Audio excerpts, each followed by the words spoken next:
Hey guys, अगर आपको अपना फ्लेक्सिबिलिटी बढ़ाना है बिना रोज रोज का वही बोरिंग रिपीटेटिव स्ट्रेचेस किए, तो इन टेक्निक्स को आप अपने रूटीन में ऐड कर सकते हो, जिससे ना सिर्फ आपका फ्लेक्सिबिलिटी बढ़ेगा बट आपका स्ट्रेंथ भी बढ़ेगा इन दोस एक्सट्रीम रेंजेस, जिससे आप इन फ्लेक्सिबिलिटी को एक्टिवली यूज कर पाओगे with different exercises, learning difficult skills and even with the different sports. तो सबसे पहले आपको अपने डेली वार्म अप में, चाहे आप कोई भी वर्कआउट करो, बट आपके डेली वार्म अप में आपको एक full body mobility routine follow करना है, जहां पे आप किसी भी स्ट्रेच को होल्ड नहीं करोगे बट आप अपने जॉइंट्स को ऑलमोस्ट एंड रेंजेस तक लेके जाने की कोशिश करोगे and over time day after day आप अपने रेंजेस को पुश करते रहोगे। इसका एक कंप्लीट रूटीन मैंने पहले ही बनाया अपने चैनल पर, यहाँ पे आप उसे चेक कर सकते हो।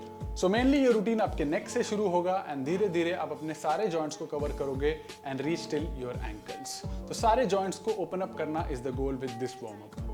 तो ऐसा मत समझना कि मैं चेस्ट का वर्कआउट कर रहा हूँ या बाइसेप का वर्कआउट कर रहा हूँ तो मैं उतना वार्म अप नहीं करूंगा, बट आपको ये वार्म अप रोज करना है, जिससे आपका ओवरऑल पूरा बॉडी ओपन अप हो जाएगा। एंड अगर सिर्फ आप अपर बॉडी एक्सरसाइजेस भी करते हो तो स्टिल लोअर बॉडी का वार्म अप करना is always a good deal, because spine तो एक है ना हमारा, स्पाइन तो हमेशा वर्क होता ही है whenever you do upper body और the lower body exercises. Second method is, जो भी आप एक्सरसाइजेस करते हो उसको एक फुल रेंज ऑफ मोशन में करने की कोशिश करना। मतलब चाहे आप पुलअप्स कर रहे हो, चाहे आप स्क्वाट कर रहे हो, तो आप ट्राई करना कि आपका हिप्स जितना हो सके उतना ग्राउंड के नजदीक आ रहा है, even when you are loading it with the weights. पहले पहले थोड़ा डिफिकल्ट होगा बट ओवर टाइम आपको अपने रेंजेस को बढ़ाते जाना है। पुलअप्स में भी आपको पूरा नीचे आना है, जिससे आपका शोल्डर और लैट्स पूरा स्ट्रेच हो जाता है and then you have to again go up. Even with the dips आप चाहे जितना नीचे आ सकते हो उतना आने की कोशिश करना, जिससे आपका शोल्डर्स थोड़ा सा अनलॉक हो जाता है। Even with the hamstring exercises like stiff leg deadlift आप ट्राई करना कितना आप नीचे जा पाओगे कीपिंग योर बैक स्ट्रेट, इससे भी आपका हैमस्ट्रिंग स्ट्रेच हो रहा है। Third one is the myofascial releasers, जो आप स्ट्रेचिंग से पहले कर सकते हो so as to loosen up your muscles, ताकि वो अपने मैक्स रेंजेस तक जा पाए। इसको आप ऐसे समझना कि आपके मसल फाइबर के ऊपर एक प्रोटेक्टिव शीट होता है एंड जब आप ये मायोफेशियल रिलीजेस करते हो तो इस शीट के अंदर मसल फाइबर्स अच्छे से स्लाइड होने लग जाते हैं, तो इसलिए थोड़ा सा आपको स्ट्रेचिंग करने में ये हेल्प करेगा। ये आप ऐसे फोम रोलर या लैक्रोस बॉल से भी कर सकते हो, बट अगर आपको ये डिफिकल्ट होता है तो आप ऐसे मसाजर्स भी यूज कर सकते हो। This one is the Agaro royal deep tissue body massager, जिसमें है 4 node EVA foam head for multi contact relief, और इसका इंटेंसिटी भी काफी स्ट्रॉन्ग है due to its 1200 to 2500 RPM motor. आप वाइब्रेशंस भी देख सकते हो ऑन माय मसल्स। इस सेंटर बटन को होल्ड करके आप इसे ऑन या ऑफ कर सकते हो एंड इसे क्लिक करने से you can very the intensity. Light weight and portable होने से आप इसे कहीं भी कैरी कर सकते हो and you can use it across various muscles on the upper body and even on the lower body. मैं तो इसे स्प्लिट्स करने से पहले अपने हैमस्ट्रिंग एंड कॉर्ड्स को लूजन अप करने के लिए यूज कर लेता हूँ, जिससे आप देख सकते हो मैं काफी एंड रेंजेस तक अपने आप को पुश भी कर पाता हूँ। ये 3000 mAh बैटरी पर रन करता है, जिसे आप 2 to 3 आवर्स इजीली यूज कर पाओगे and for charging type C port दिया गया है ऑन द डिवाइस। सो अपने मायोफेशियल रिलीजर्स को इजी करने के लिए आप ये मसाजर परचेस कर सकते हो, इसका लिंक आपको डिस्क्रिप्शन में मिल जाएगा। Now coming back to the fourth method, that is the static stretching. अब यहाँ पर आपको एक मसल को स्ट्रेच करके होल्ड करना है फॉर अराउंड 30 to 40 सेकेंड्स।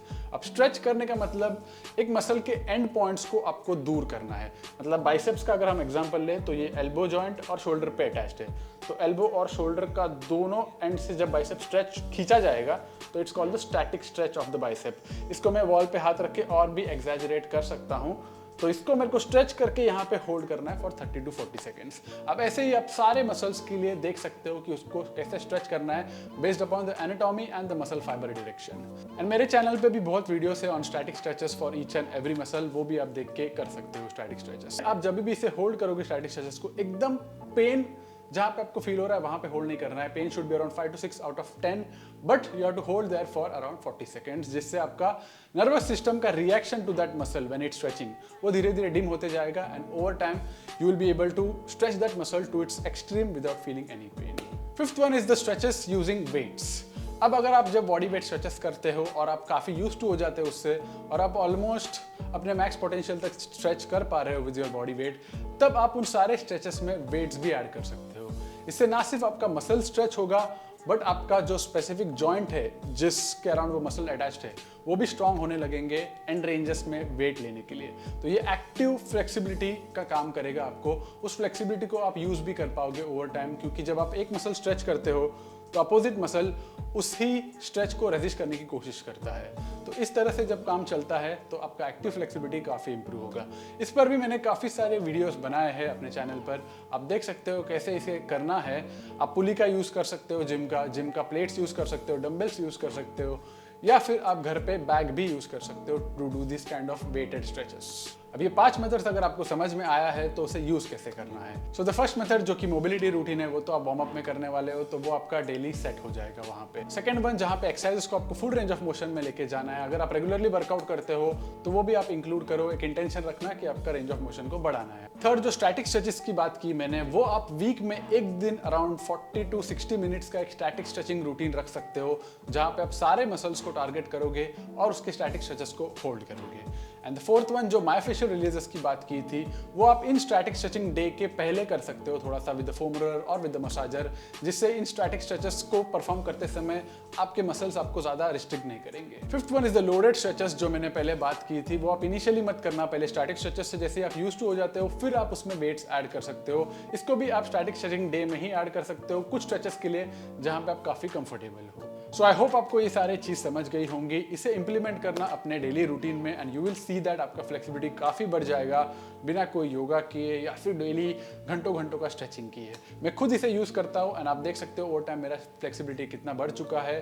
ना सिर्फ फ्लेक्सिबिलिटी बल्कि मैं इसे डिफिकल्ट स्किल्स में भी यूज कर पा रहा हूँ, क्योंकि सारे डिफिकल्ट स्किल में भी एक फ्लेक्सिबिलिटी डिमांड होता है और एक स्ट्रेंथ डिमांड होता है। पर जब आप इस तरीके से उसे फॉलो करते हो तो आपका स्ट्रेंथ एंड फ्लेक्सिबिलिटी दोनों ही बढ़ जाता है।